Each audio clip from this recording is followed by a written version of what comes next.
Let's see how to create an address form and validate the input data.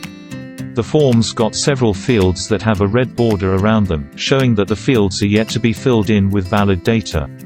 As we complete the fields, the red border disappears.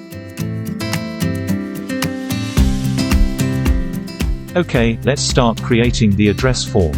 First we'll link the text component to this cell to create a title for our form. Next, we'll bind to the spreadsheet the repeater of the address box. We'll click Auto and Down Direction to use all the cells going downward until a blank cell is found.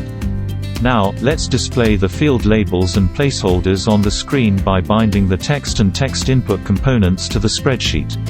Next, let's bind the value property of the text input component to the first cell here to bring the user input into the spreadsheet.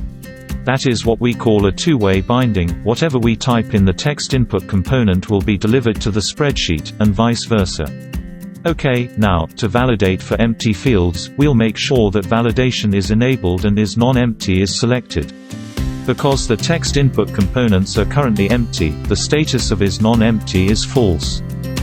We'll bind the isValid property to the first cell here. Next, we'll bind the border color of the address field to the range that contains color values. The cell with the border color value has an if formula that checks the value of the respective cell in the isValid column. If the value is false, the border color will be red. If the value is true, the border color will be gray. And that is how you validate for empty fields. Now, let's click Preview and check out what we've built so far. As we complete the fields, the red border disappears, and the values we type in get delivered to the spreadsheet. Awesome! Let's proceed to setting up the zip field. Similarly to what we've already seen, we'll bind the component's properties to the spreadsheet. Now, let's implement validation for the zip field to ensure the entered text is a valid zip code. To do this, we'll first enable format and select regular expression, because that's what we're going to use to validate the text. And then, we'll bind the format property to the cell that contains an appropriate regular expression. Next, we'll enable validation and make sure matches format is selected so that in addition to checking whether the field is empty, we'll also check that the input text matches the regular expression.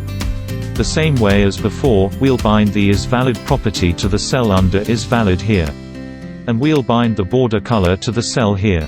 The cell contains the if formula we've already seen. And that's all there is to it. Within a couple of minutes we've created a form and implemented validation for the fields. Simple, yet refined. That's the power of MintData.